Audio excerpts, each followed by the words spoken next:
We're going to have a look at residuals and residual plots in this video.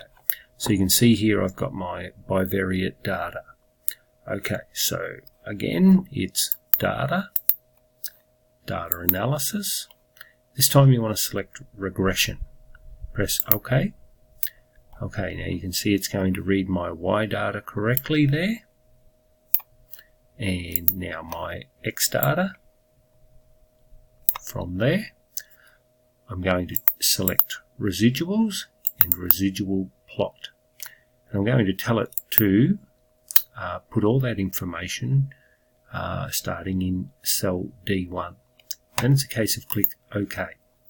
Okay, you can see here I get all the regression statistics I need. There's my R-squared value between this data. Here's my ANOVA information with my p-value here. There's my residual output. Okay, my predicted Y, my residual. And then if I move across here, you can see here's my residual plot.